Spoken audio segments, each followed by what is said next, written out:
I think there's pretty clear implications, as you said, regarding presidential self-dealing, profiteering. And I think there's reasonably clear implications about questions about broad inherent executive authority and discretion. But reading through the whole paper, the one question that I kept waiting to get the answer to was the straightforward classic question: as a matter of faithful execution, what is a president to do if he believes that an act of Congress is unconstitutional? Should he enforce it or not enforce it? And eventually you address it in a little paragraph at the very end of the paper, and you kind of don't really answer it. So I'd like to hear the answer if there is one. And I think maybe you don't have one because there's a way in which this fiduciary framework doesn't advance the ball much in answering questions like that, in the sense that the oath to faithfully execute the office of the president is circular.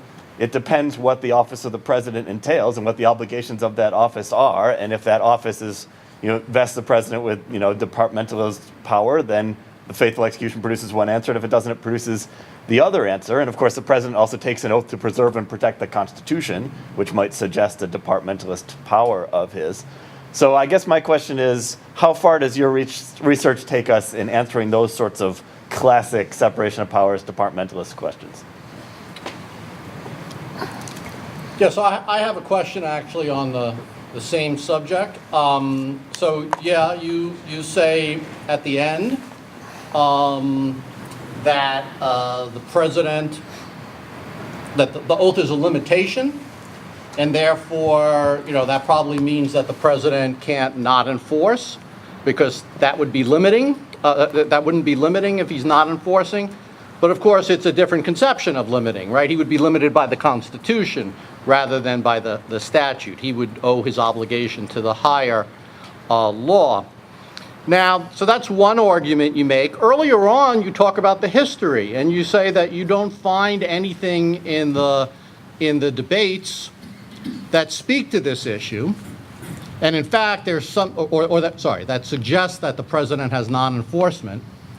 And then in fact, there's a fair bit that suggests he can't not enforce, and you quote James Wilson in the Pennsylvania Ratifying Convention. So I guess first I want to point out there actually is something in the Pennsylvania Ratifying Convention on this by James Wilson. And the place to find this is Frank Easterbrook's article of, nearly 30 years ago called Presidential Review.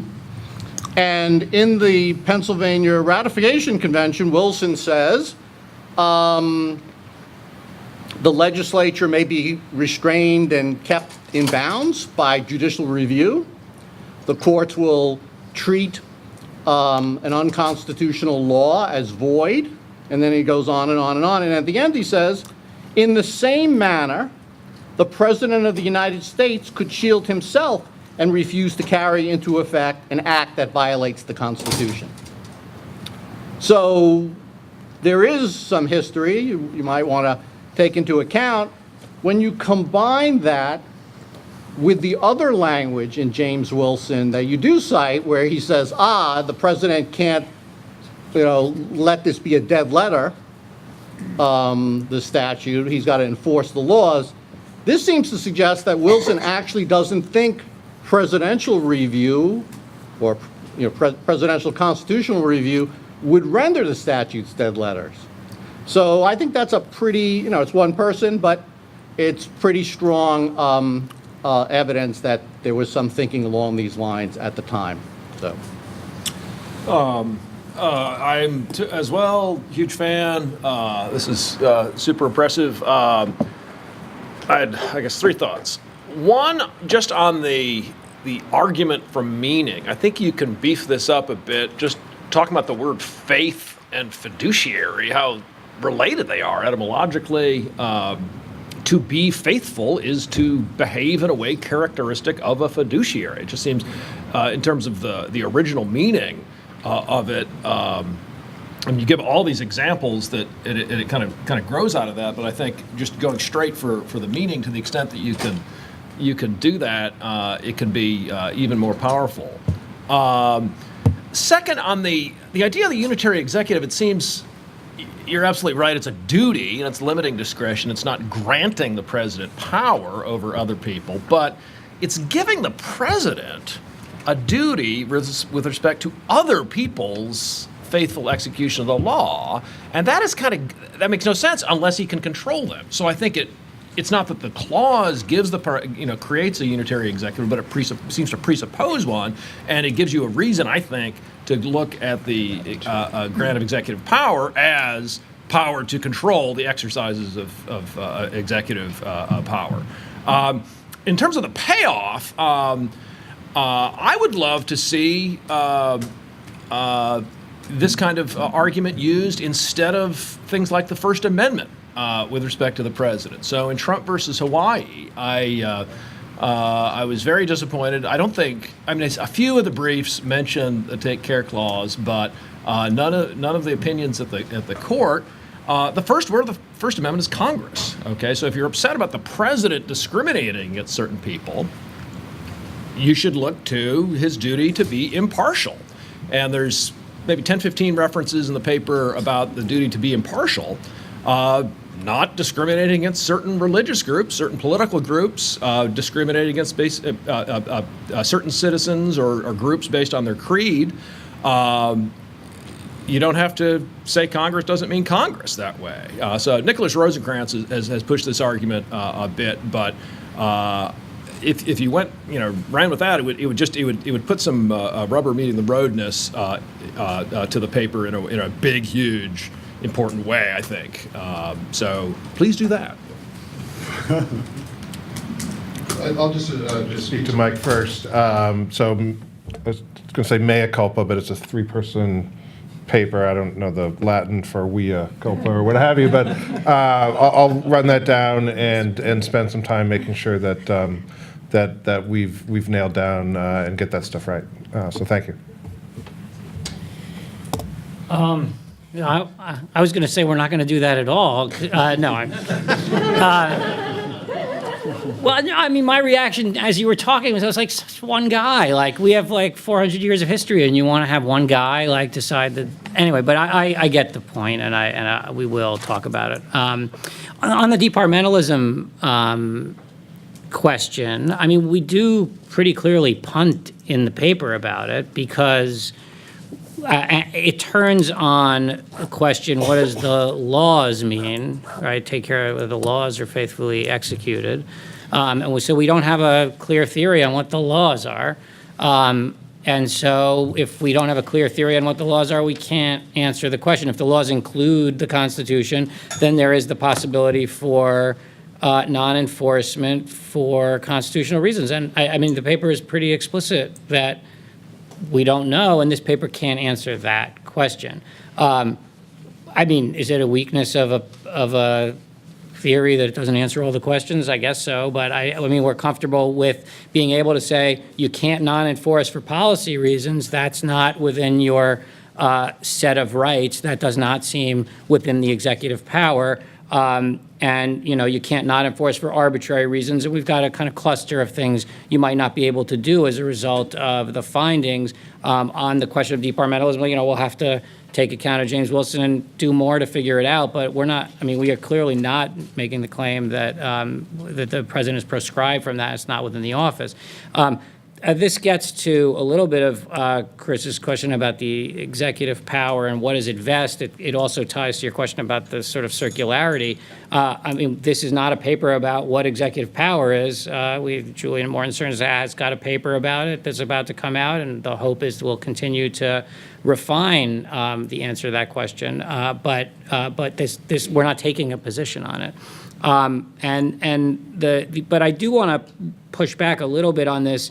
Well, faith and fiduciary must come from the same place. That's true. Etymologically, they're closely related. It's why we sought to focus on faithful execution when we were trying to validate and test fiduciary constitutionalism as a scholarly enterprise. It just turns out that what we found was that the connection was not as kind of cozy as we expected, although we end with a fiduciary theory of Article 2, although I assume we put a question mark still there. Yeah, I mean, because we don't want to oversell it, because I think that the linguistic connection still there's a lot more work to be done to figure out, I think our current hypothesis is that the law of office had a lot of gravitational pull on the private law of fiduciaries. And we've got a kind of cool story about in 1726, you get the real duty of loyalty in trust law. It comes from a guy who turns out to be the second cousin of John Locke and his literary executor. He just sat on an impeachment proceeding of his predecessor, a chancellor who was accused of taking bribes.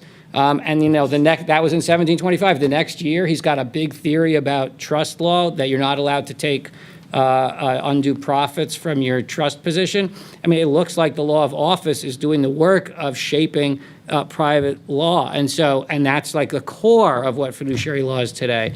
That's the next paper. So that's a little window into what we're thinking for where to go from here.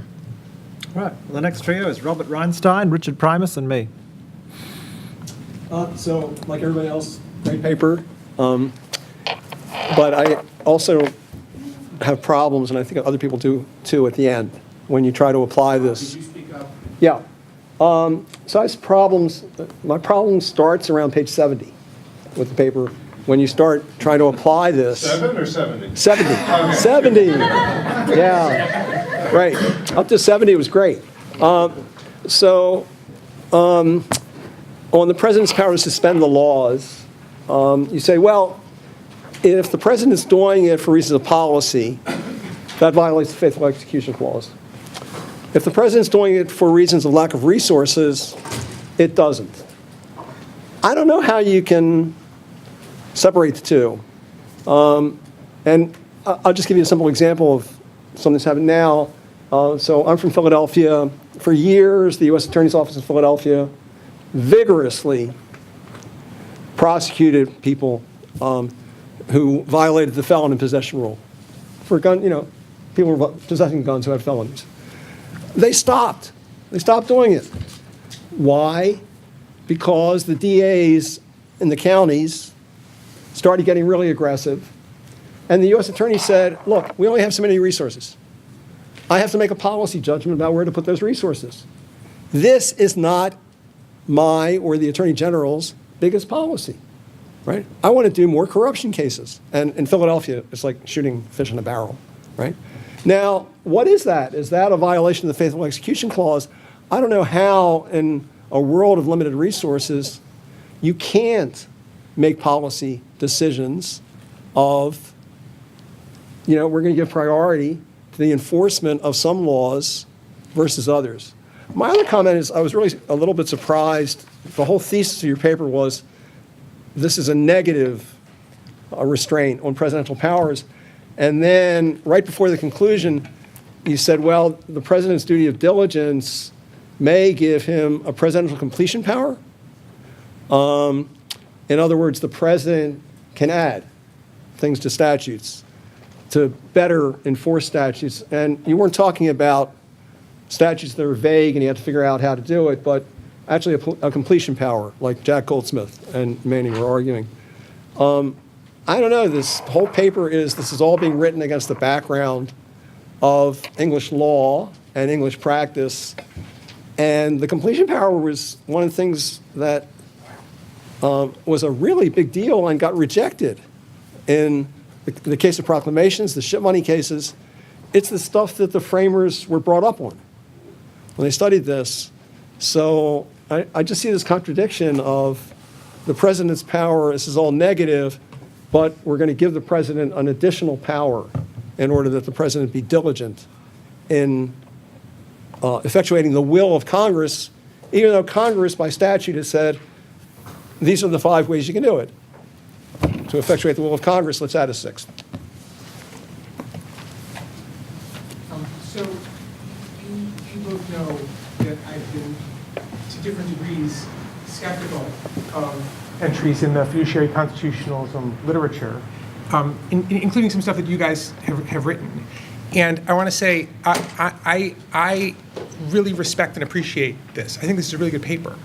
And I think that it goes a long way toward addressing some of the reservations, the most important reservations that I have about some work here. And I want to mention two things that I really like about it. I think it's a really good paper. One is the way that it solves the problem, like the problem goes all the way back to Aristotle about making the jump from the regulation of the private world to the regulation of the public world, which you guys handle, I think, extremely well. And the other is the way you avoid pointing to, claiming payoffs, right, that you recognize aren't like really necessarily supported from it. I think those things make the paper really strong. And I think that, and it doesn't make me think that the work won't have payoff effects, because I think you're putting a set of ideas into the conversation, and that will do its own work, right, as the rest of the room now thinks about how to build on those. So I really want to congratulate you guys for this. The question that I want to ask is this. You identify 3 themes that you think come out as presidential obligations, right? There's a duty of diligent and impartial action. There's a prohibition on self-dealing, and there's the need to see himself as governed by law and can't act ultra vires. So if you were going to think on a blank slate about government in a constitutional republic, and ask yourself, okay, so what are the minimum conditions of the behavior of people who wield power and hold office in a constitutional republic? Is there anything in those 3 that you wouldn't identify just working from the blank slate? And if so, what is it? So just on the self-dealing point, the history you're showing shows that executive power holders in general have got to execute the law faithfully, and that subordinate executive power holders have duties against self-dealing. Not as clear that monarchs have duties against self-dealing. It would have limited their property development activities quite considerably on what in fact they mostly were. President's not a monarch, but he's subordinate to no one. What do we make of the constitutional choice to condemn taking emoluments only from other governments, right? Or from the US government, from state governments, from foreign governments. No reference to taking emoluments from, and of course, taking emoluments from other governments would violate a coronation oath, right? The monarch would be in trouble for that too. What do we make of the choice not to condemn the taking of emoluments from outsiders more generally? Is that our 3? That's the 3, yeah. I'll say a couple things quickly, and then maybe you do. So to Bob, thank you. I actually, this is a little embarrassing, but I was like, we really say that about the completion power at the end? Because I think I agree more with you about this than perhaps my co-authors do. So it's on my list of things to talk about. Did someone not faithfully execute their task? If you even knew. I mean, it's so absurd what he is saying. Yeah, go ahead. And to Richard, that's an interesting question, and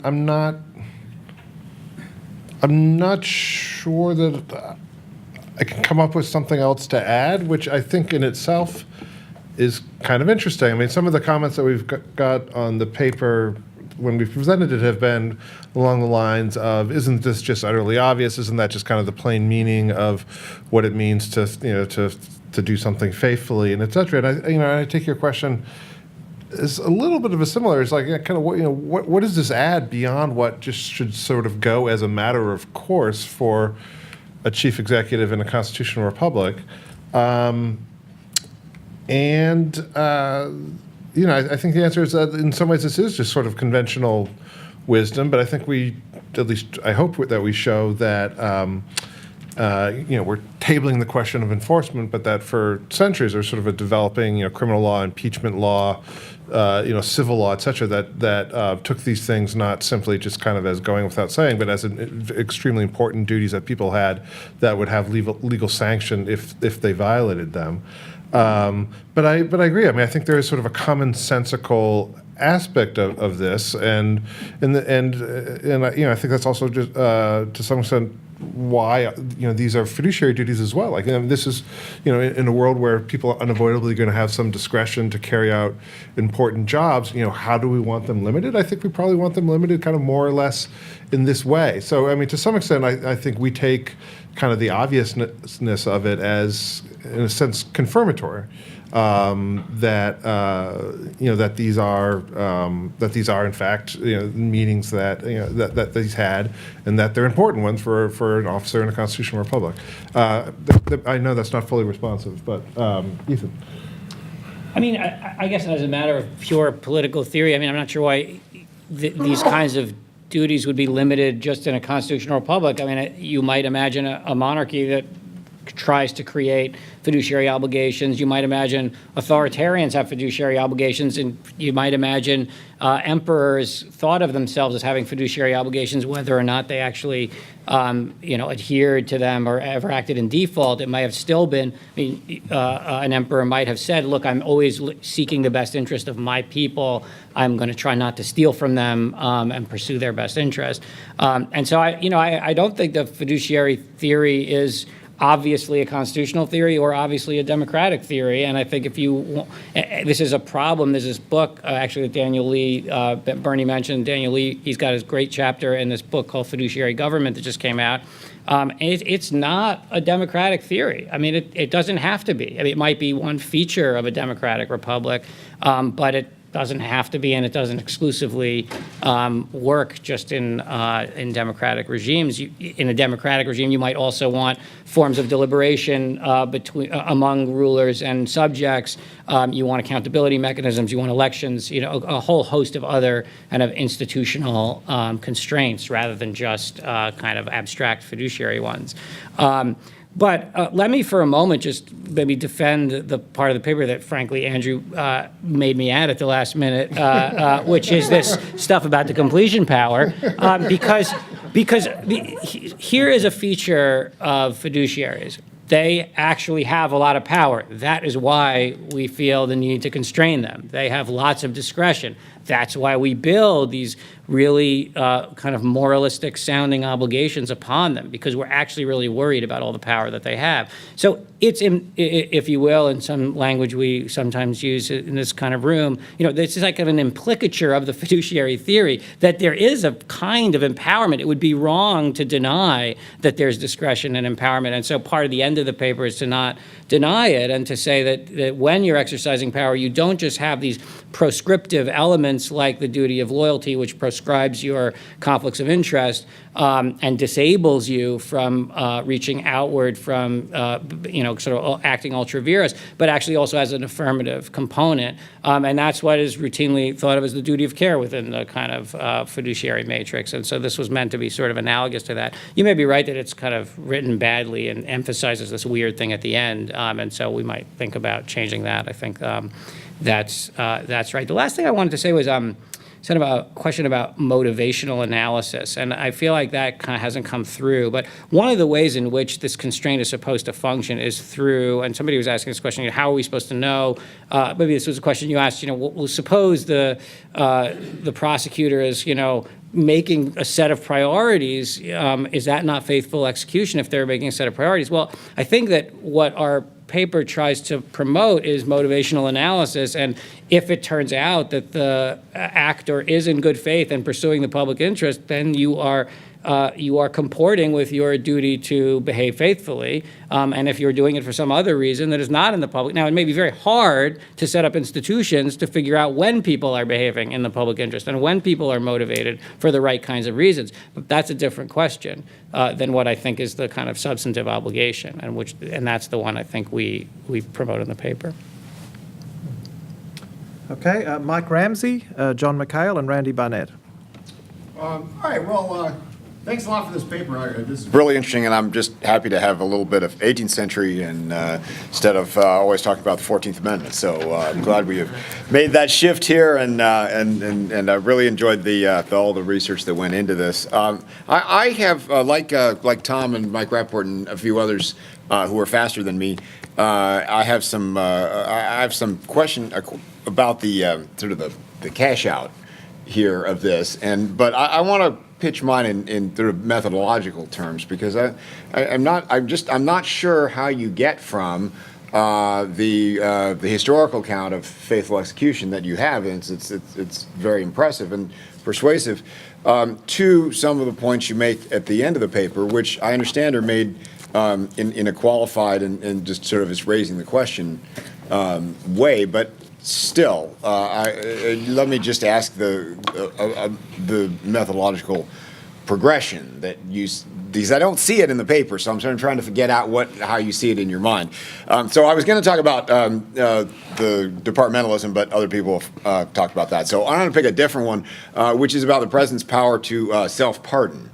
And I actually am very skeptical of the president's power to self-pardon, but for somewhat different reasons than the way you get there. But I'm sort of not sure how you get there. So we have the idea of faithful execution, which you've gone through at length, and then you say, well, that raises the question that he can't self-pardon. But why is that? So is it because you think that that sort of it's inherent in the idea of faithful execution that you couldn't self-pardon? Is it sort of there's sort of the necessary meaning of that phrase, or do you think that that's the way that they understood the phrase at the time? That is that they would have said, if you lined them up and asked them, do you think that president can self-pardon? They would have said no, because of faithful execution. Is that the claim you're making?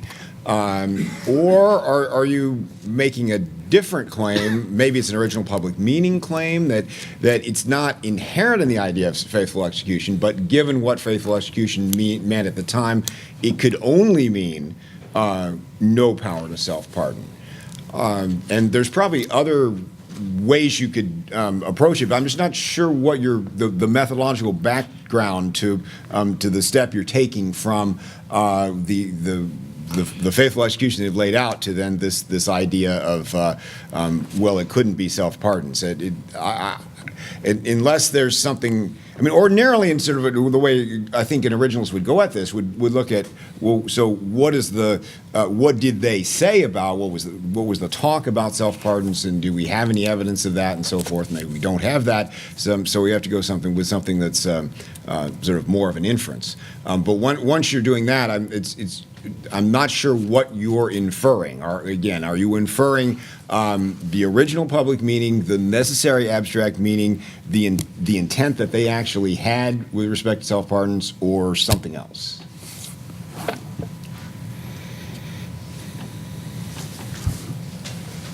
I think I'm up. So I also really like the paper. The most convincing and compelling part for me was the connection you pointed us to between the drafting history and the Committee of Detail, Wilson and Rutledge, and the language that they chose, and how close that was to particular language in the Pennsylvania Constitution, the William Penn's frame of government, the New York Constitution. And it's very convincing to me that that's where they got that language. The implication that I'm interested in is what all this means for the removal power and the decision of 1789 over that power. That's a missing topic for me in the paper, because when you end with this broad kind of discussion about consolidating power in the executive branch, so many of the important cases today, certainly, but also historically, really, in one way or another, go back to the removal power. And if we go back to the decision of 1789, many of the proponents of the view that the removal power is constitutionally vested in the executive look to the take care clause or the faithful execution clause as the source, as well as the vesting clause. Now, you kind of poo-pooed the importance of Wilson, but I will point out that Wilson drafted the vesting clause and the take care clause and the necessary and proper clause, which are really the three critical clauses from which we need to get some kind of clear understanding of how this was originally conceived to work. But what I want to ask you about is sort of an informational question, or maybe offer it up as a research project. It seems to me, now that you've pointed us to the fact that all of these other public documents had take care clauses with almost identical language, we could ask the question how the removal power was conceived and authorized in those systems of government. So I don't know the answer to this, but who had the removal power under the Pennsylvania Constitution of 1776? That now becomes extremely salient in light of what you've shown us, which is to say that this clause probably came from that source. Or who had it under New York, or who had it in all of the other documents, public office creating documents that you've pointed us to.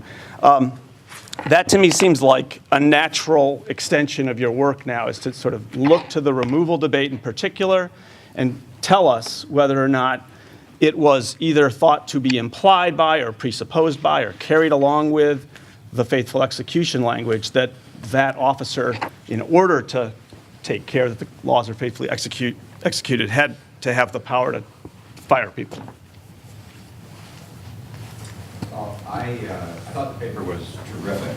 I enjoyed it. I learned a lot from it. I think that you should, Andrew, appreciate more that the fact that if you're able to convince Richard that this thesis has some traction, you've accomplished something, because Richard is a real skeptic. So all that praise that you got from him in the beginning is actually highly significant, and I would expect that it flows in part from the fact, maybe I'm speculating, from the fact that you ground this on the duty of the duties owed by public officers, and you trace it to public officers rather than private contracts. That might make it more appealing, but I really think it's just the depth and breadth of the scholarship that you've produced from a variety of different sources that would be impressive, even to Richard, who's a deep skeptic about this. So I think it's a major accomplishment, a major contribution. My question was really somewhat preempted by Tom Colby and Mike Rappaport. It had to do with page 72, where you talk about the president's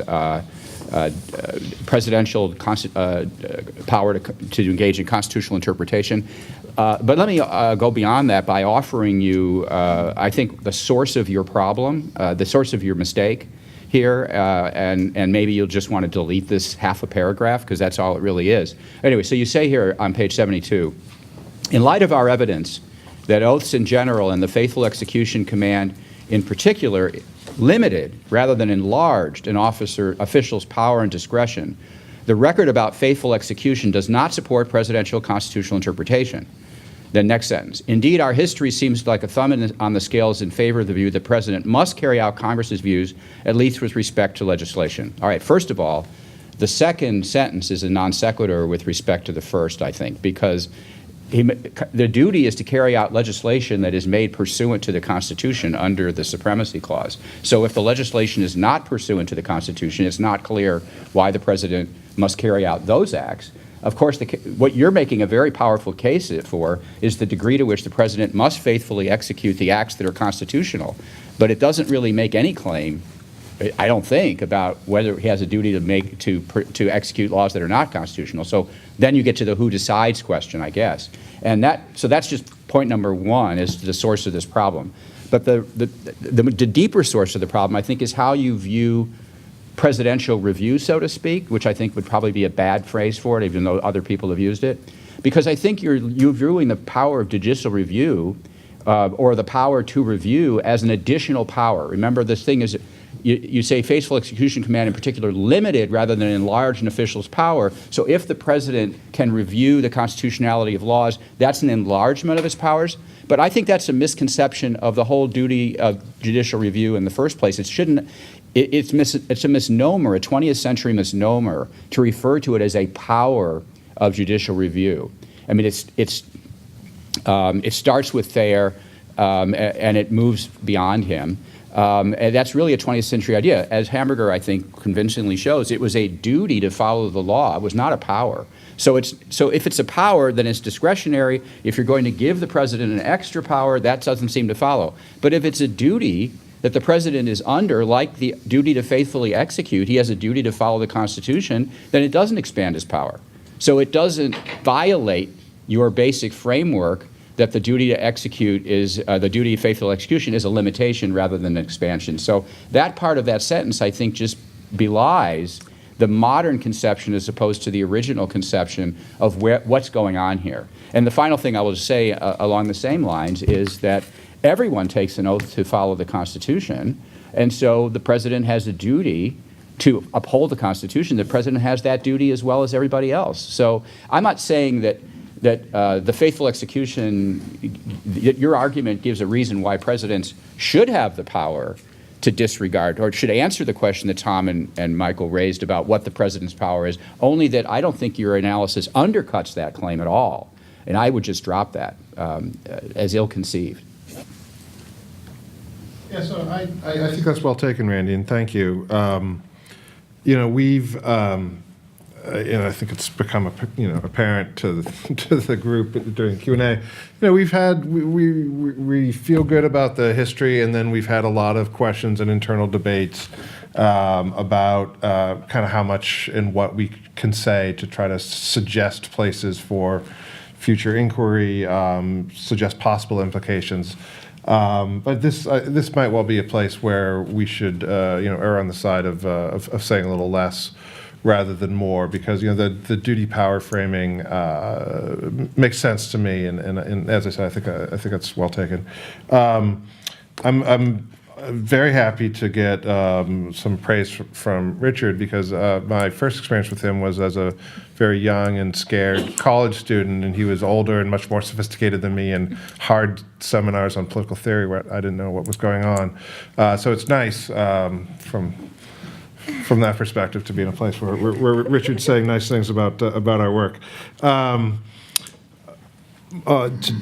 John, one of the interesting things is I've become sort of a little bit more sympathetic to unitary executive views about control of subordinates as a result of this project, because it does seem that the president, and given a duty of ensuring faithful execution of the law, must need some control over the people who will, in fact, be executing the law. And coming out of the English system, where the king, both kind of by custom but also to some extent by law, did not personally execute the law, but it did it through subordinate executive magistrates and judicial magistrates. I think we've sort of come to think of the president's duty, and particularly the way the take care clause is phrased, as one of sort of overseeing and superintending the faithful execution by others. And I'm not going to say that and therefore necessarily we buy everything that follows from certain versions of a unitary executive, but it does strike me that removal is sort of plausibly necessary power for a president to have to be faithfully carrying that out. So I'm a little nervous to promise that we will put that in as a possible implication, but maybe it's at least something we should discuss. And to Mike Ramsey, no, I think we're definitely not claiming that on self-pardons or in any of these other takeaways that that we know what specific founders would have been intending or thinking at the time. One of the interesting things, and at least in the minds of some people, potential weaknesses of the project is we don't have anyone at the time, in Philadelphia or in the state ratification, kind of saying what we say faithful execution means. And we came to believe that this was just sort of a very well-established sort of background understanding for people who held public offices. We came to believe that probably most, if not all, of the people at Philadelphia would have taken a faithful execution oath themselves just because of the ubiquity of it, but we don't have that kind of direct evidence, and so we're certainly not suggesting that we sort of have a known or posited intention of people. So I think the way we mean that implication about self-pardoning as well as others is if we're right about the original public meaning of these words, then applying it to some contemporary questions, this is what we think, seems like it might follow. But we don't mean to say anything more than that. I would say it a little bit differently. Because what Mike seemed to have asked about was the methodology, like how you get from A to B. And so I would say that we get, A is the sort of historical conclusions, but the application to no self-pardons, I think, works as follows. Faithfully executing an office requires a certain constraint on other discretionary powers that might otherwise exist in Article 2. And so we looked at what are some discretionary powers in Article 2. Well, I mean, the two we mentioned, and this goes by in a sentence, commander-in-chief and, the pardon power. What would it mean to say that there's some kind of meaningful constraint or restraint on the execution of those powers such that they must be done faithfully? Well, if we plug in that faithfully means no self-dealing, that seems to have a limitation on the way in which you can hand out defense contracts as the commander-in-chief. You must be motivated in the public interest and not hand out defense contracts to your friends or your former collaborators, or you can't issue a pardon for yourself. So that's, the way the argument works. I understand why it's not a perfect argument, but it's an effort to sort of use a plug-in that we think is validated by the history. But I want to, I think, Randy's point is really well taken, important. We have to think more about it. So I don't mean to dismiss it, and I did not mean to dismiss Wilson either. I was kidding. But I think that I'm not sure I'm going to take on board what you say for the following reason. What faithful execution, the story we are telling for the 72 pages that lead up to that moment in the paper, is a story about not just magistrates at the top of political hierarchies, but people who take tolls, people who shovel shit, people who work as public weighers, dealing with scales in the marketplace, people who work as guardians for the incompetent. The Faithful Execution Command is not just for people with lots of power. Indeed, there isn't a Faithful Execution Command in the coronation oath. So what the implication seems to be is that this is a limitation on an officer that doesn't have a tremendous range of powers. And so the story we are telling is one that has a much more constrained view of the executive. Now, it has to be supplemented with a story about the vesting clause, to be sure.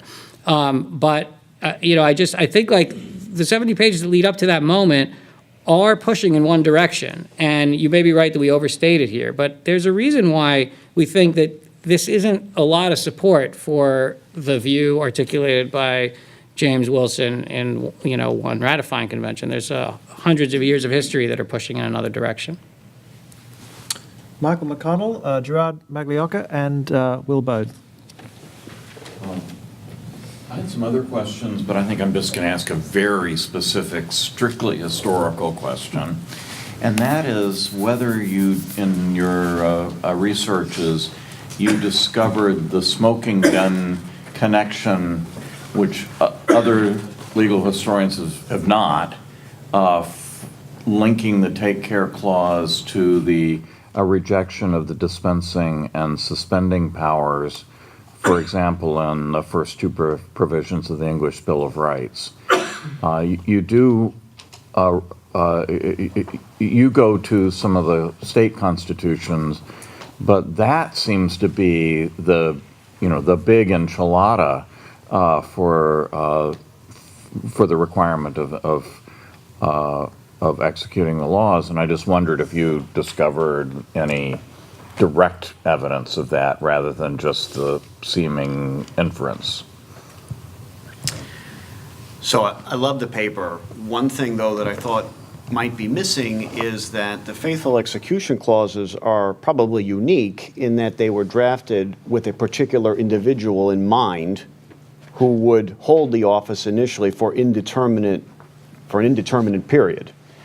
And so that's a little different from saying that Washington just engaged in construction during his 2 terms in office. It's to say that the clauses were written in part with the thought that he would be the one who was doing it, and that his experiences in relation to the Continental Congress during the war, when he was very particular about making sure that he was acting in a way that was subordinate to civil authority, was something that would have informed their thoughts about what faithful execution or take care might mean.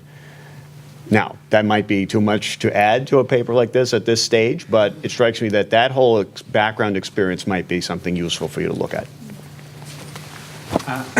So I think this is a compound question. It's really two different ways of asking the same thing. So I'm curious about elections and whether there's reason to think that taking the same principles of faithful execution and applying them to somebody who's elected by the people should cash out in a different way. I noticed sort of some of your examples, people who take faithful execution oaths are elected. You got the governors and the tithing housemen, a couple of random sort of low-level elected officials.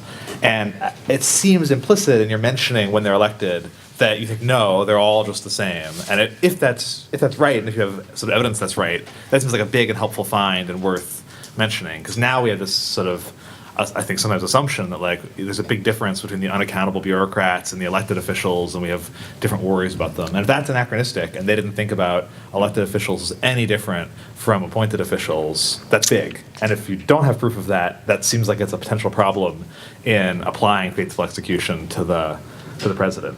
Which is, I guess, another way of asking the second part is, how do we know at what level of abstraction to apply these principles to the president if they're sort of all in the background rather than made explicit? Because you could think that it's these three principles you described that apply, which are already at something of a level of abstraction.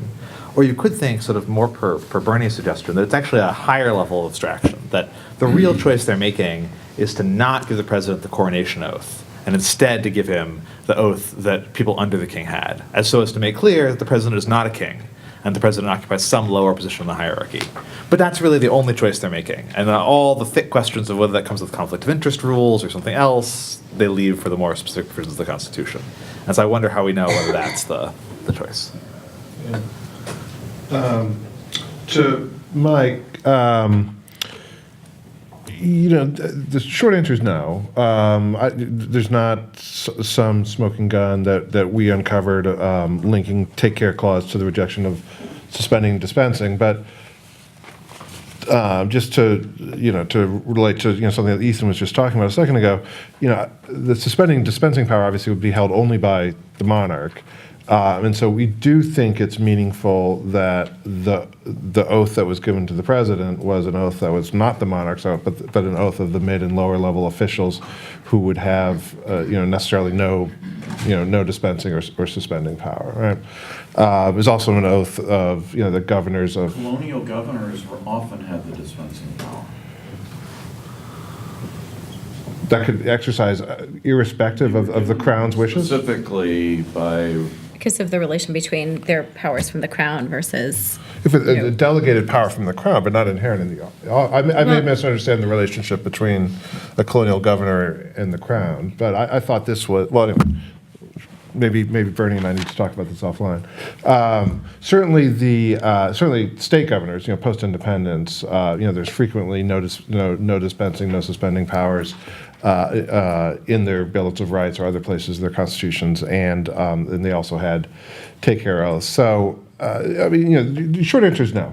But we do think that faithful execution, did acquire meaning primarily in the 17th century of staying within authority, following the intent of the legislature, following the intent of the commission or whatever statute it was that you were executing. And it may well be, to some extent, a case of kind of parallel development of the same kind of language. But we really looked, and there's remarkably little that we found of people just sort of explicitly saying this is what we think, the take care clause, means. For example, whether it's in the Penn's Charter of Liberties or in the Pennsylvania Constitution, New York Constitution, et cetera. Do you want to respond to Will about elected versus non-elected? Yeah, I guess I really like what you're proposing. I don't think we spelled it out, so I think it would be useful for us to highlight it, although the way you summarize it is correct. That is, we see it in both elected and non-elected officials routinely. So, but the enforcement mechanisms may be different. So this goes to something that we hope to take up in future projects. It may be that for non-elected officials, you would have a suite of enforcement mechanisms that were more related to just justiciability in a civil action, or you might have had you posted a bond. We see a lot of bond posting for a variety of office holders, and maybe there was going to just be forfeiture if they had defaulted on their faithful execution obligations, whereas another suite of officers, it was really just impeachment. I mean, so I think it gets right to the heart of the sort of next stage of the project, that maybe there's a distinction to be found there, but it does supervene over both kind of classes of office holders. There's a lot of elected office holders who had these oaths. A lot. Interesting. Oh, well, I've been told one more question. That's Larry Soldom. Yeah. Wonderful paper. Learned so much from it.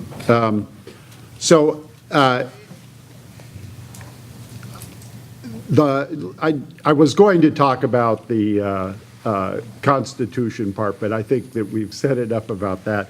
So let me address right after that, the next paragraph on top of page 73, you talk about prosecutorial discretion. So I just have a suggestion for you that you might do some corpus work here, and in particular focus on faithful execution in conjunction with laws. You know, there's both laws be faithfully executed and faithful execution of the laws. Just a cursory examination of CAFIA suggests to me that in many occurrences of those phrases, the faithful execution of the laws or laws be faithfully executed seems to be strongly associated with the idea that the laws have to be enforced, that these phrases require law enforcement and they require the imposition of penalties, and that dispensing with penalties or not sort of uniformly enforcing the laws is inconsistent with faithful execution. And it's at least possible that the phrase faithful execution in these phrases takes on a meaning that's non-compositional. That is, that other occurrences of faithful execution in other phrases, not in conjunction with of the laws, might have a different meaning than these whole phrases do, and that possibility I think has to be investigated in the paper, because there's no it's an empirical question whether or not the of the laws part or laws be faithfully executed takes on a meaning that's distinct from faithful execution in other contexts. I mean, the only thing I'll say, thank you, and that's helpful, but we did spend a lot of time on COFIA, and, you know, we'll probably talk more about it in connection with Josh's paper, but it replicated most of what we had already found through other databases, and so we didn't feel like the COFIA hits were different from what we were otherwise finding from the rest of the databases. But the question about prosecutorial discretion is, I mean, you know, you're right that doing this in a paragraph is really not doing it justice. I mean, if it was true, which is much of what we've argued for the last 72 pages, that you did have to execute the laws, what space was there for prosecutorial discretion, and what was the original understanding of that? And we don't have a theory about that or have done any of the work to figure that out. Well, thank you very much. On Oh, do you that want to say? said- Sorry, Yeah. hang on. Yes, go. No, thank you, everybody, very much. Thank you, Bernie.